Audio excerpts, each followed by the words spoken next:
Hey, Dyson here. Today I'm going to talk to you guys about the PlayStation Plus game catalog for May 2025. These games are coming out on May 20th, so what is that, Tuesday? Yeah, Tuesday. I think that's the normal day that they usually do. A lot of extra games. There's only one game that's available to only premium members, but the rest are available to premium and extra subscribers. So we'll just get started off with the first one, and that is Sandland, which is from the creator of Dragon Ball, Akira Toriyama. You know, it's a new action RPG. You get to create there's vehicles and stuff like that. You get to explore the desert in the vehicles and things like that. I'm trying to think of what else there is. You're playing as I think a guy named he's like a prince of some kind of demon prince or something named Beelzebub or something like that. I'm saying something like that a lot. Oops.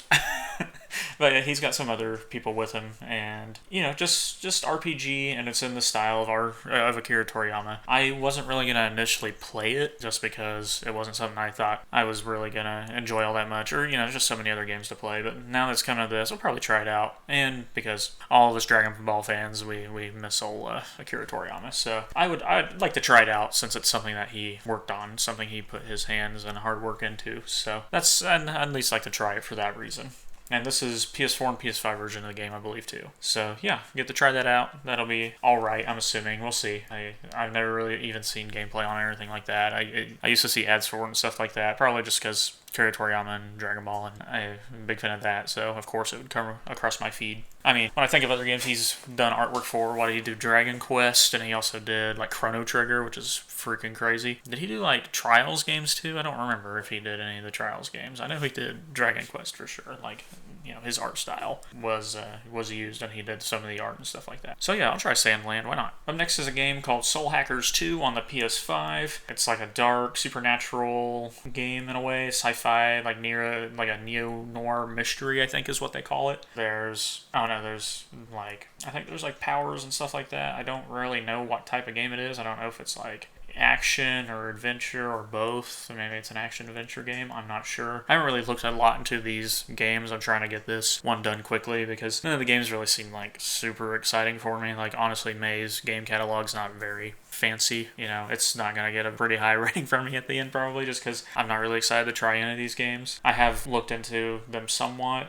I'm really just reading PlayStation's blog post on it, and it's not really giving me a lot of info, and I don't want to just read it word for word. So it's a neo-noir mystery, maybe action adventure game. Honestly, don't know. No, I'm not giving you guys good info, and I'm so sorry, but I'm trying to get this done as soon as I can, just to get it out for. This is probably coming out the day before or the day that these games come out. This one, again, I just can't really find much on it. They're not really telling me a lot, so I can't really tell you a lot. Oops, sorry. Now next is Five Nights at Freddy's Help Wanted Full-Time Edition. It's a Five Nights at Freddy's game. That one's pretty easy to probably imagine what the gameplay's like. I know there's some Five Nights at Freddy's games where you can walk around and move around and stuff like that. So I don't know if this is one of the ones where you walk around, search for things and other things like that, or not. So I guess I'll have to see if I check it out, because I've never really played Five Nights at Freddy's games. It's never really been something I've been into. I mean, I've seen gameplay on it, of course, from big YouTubers back in the day, but it wasn't something that I was ever going to actually play, and I'm not super into the lore like a bunch of other people are. But I was never against it or anything like that. It's just not something I got into. So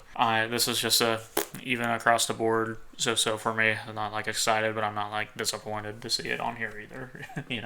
Oh good, I know there's a lot of Five Nights at Freddy's fans out there. They're happy, I'm sure. I would hope so. Up next is Battlefield 5 on the PS4. I already own Battlefield 5, so that's why I can't really be too excited. And Battlefield 5, when it first came out, was not a great game. It wasn't fantastic. And then over time, with updates and things like that, they made it really good. It was really fun. It was I think it was World War II era. Yeah, because Battlefield 1 was World War I era, and they went back to World War II era stuff. And there's even some Vietnam age stuff that was added on eventually, where you could only use the Vietnam age guns and vehicles and things like that. You had to play on specific maps. It wasn't as big as the rest of the game, but it was something fun and cool to play besides all the World War II stuff. I just remember some modes and matches in these specific modes going hours at a time. It was crazy, and I loved every second of it, especially as the game got better.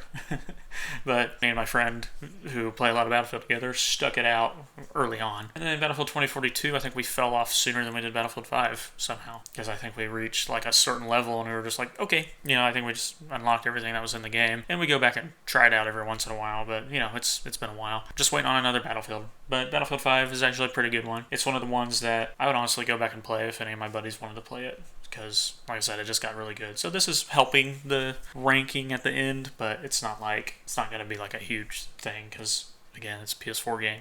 There's been a couple Battlefields since it came out, I'm pretty sure. Maybe it was just 2042. I don't remember actually now. Maybe it was just 2042, but it just seems like it was so long ago that this game came out. Up next is Stalker Legends of the Zone trilogy. So, yeah, I mean, classic open world survivor Stalker games. It's the whole trilogy. Like, they're upscaled and enhanced. There's a lot of investigation, I think, in some of these games and things like that. There I am saying things like that again. I've always seen Stalker gameplay, and I've always wanted to try it, so I might actually try these. This one I forgot this was on the list, honestly. This one I'm actually pretty excited for, because I have always wanted to try the Stalker game, so I'll probably try these out, because it'll be fun. So, not much else to say besides that. Like it said earlier, it says it right there. It's an open world survival game, and there's some gunfights and other things like that. There's all kinds of weird stuff in the game too. There's radioactivity, and there's some anomalies and things like that. And the most Stalker gameplay I've seen is from the new one, which is Stalker 2 or... Well, I don't even remember the name of it, but the newest Stalker game I saw a lot of gameplay for, and that one looked really good. And like I said, I've seen gameplay for most of the games, and they always look so fun. So yeah, I'm going to try these out. I'm pretty excited about these, actually.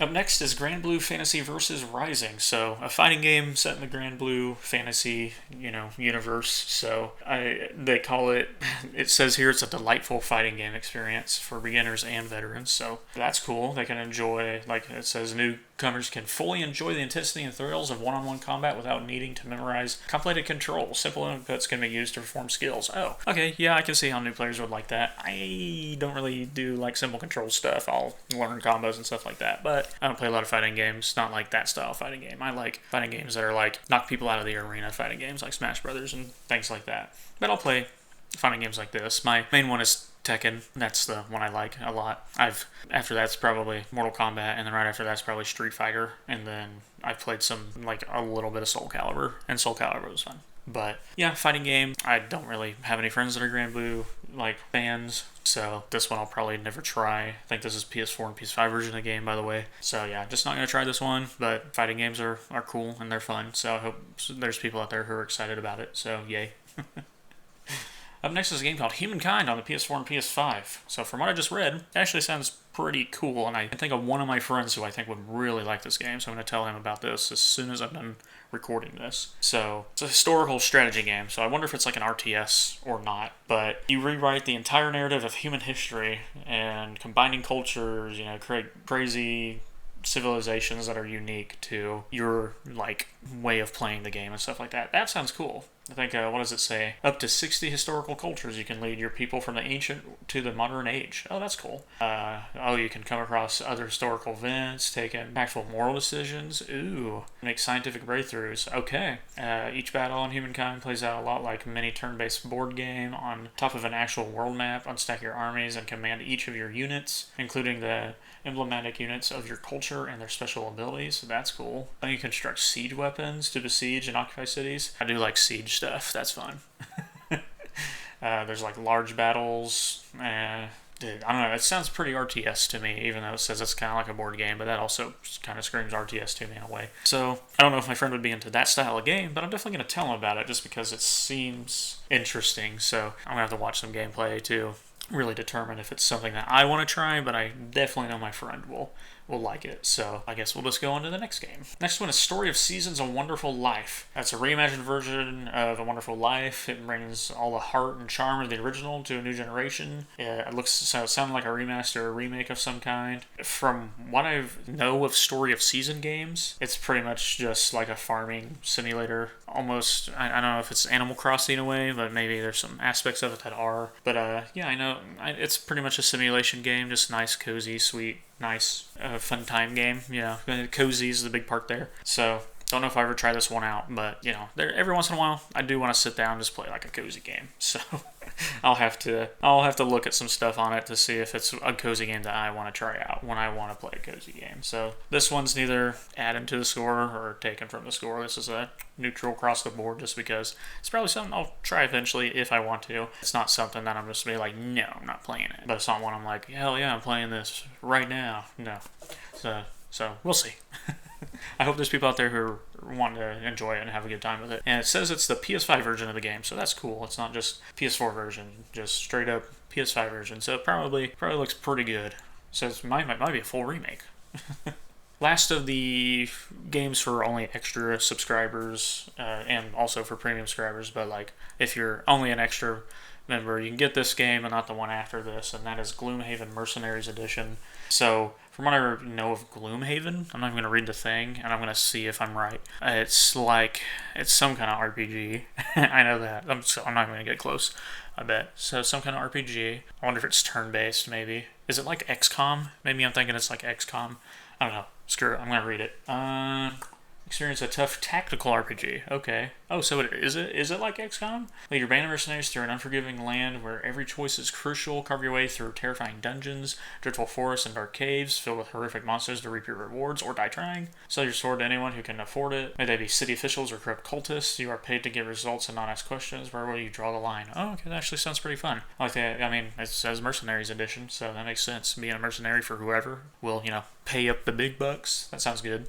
PS4 and PS5 version of the game. I haven't said that already. Okay, I might try this one. After reading it, it sounds okay. I'll probably give it a try. But now we'll go into the last game. There's only one game left, and it's only for premium subscribers. And that is a game called Battle Engine Aquila, something like that. The forces of the Forseti and the evil Muspel are in a fight to the death for a flooded world's most limited resource, land. You are Hawk Winter, plucked from obscurity to pilot Battle Engine Aquila.